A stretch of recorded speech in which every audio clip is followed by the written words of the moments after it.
this is what it's like to be winter. Frozen pipes. This is why I like the tropics. So now we have to do a repair job on Pagoda Hill because it's clearly raining, and it's not supposed to be raining because it's not raining outside, it's just raining from my house to the outside. And my water meter is probably spinning. So let's start a repair video.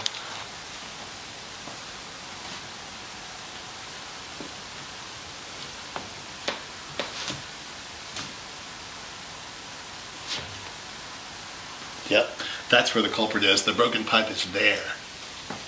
Luckily, I have just the tools to get the job started and hopefully complete it. One of the most important things in life is to have a reciprocating saw.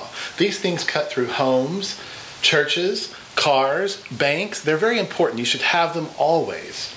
A simple chisel, a hammer, and a ball peen hammer just because they're fun and they're cool and they're kind of antique. Since I'm probably going to have to solder either copper or brass, I'm not sure because this old house, I've got some lead-free solder. We'll see what we need when we get into the wall. And then of course, the handy dandy acetylene torch, because who doesn't like to play with fire and a Sawzall? So the first thing we're going to do is prep the area.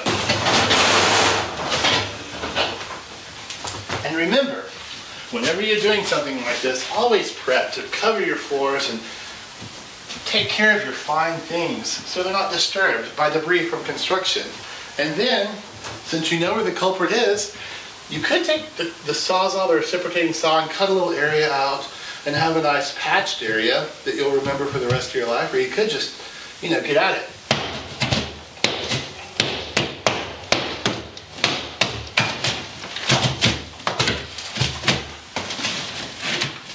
Oh, I found it.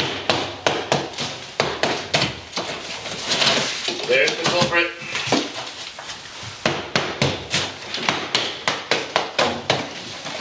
So rather than having a patched area, I've elected to just make a giant hole and replace the whole piece of sheetrock. Because I don't want to look at a patched area. I want a perfectly prepared wall.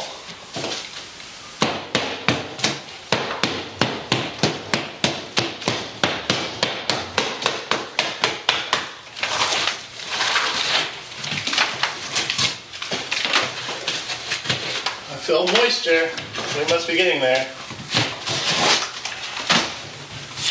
Sewer pipe, obviously the hot and cold, most likely the hot water that seems to freeze first.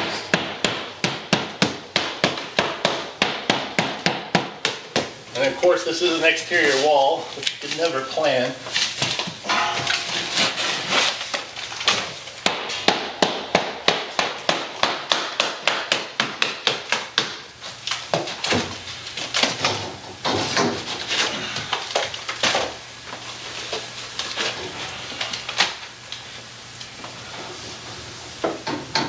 So I think I've identified the break, and it looks like we're going to be working on copper pipe rather than brass because this old house has both. It's not going to be very accessible. It's going to be pretty difficult because it's just where the second floor and the first floor meet. So who knows what's going to happen. This could be fixed with PEX. Maybe I sweat the copper. I'm not really sure.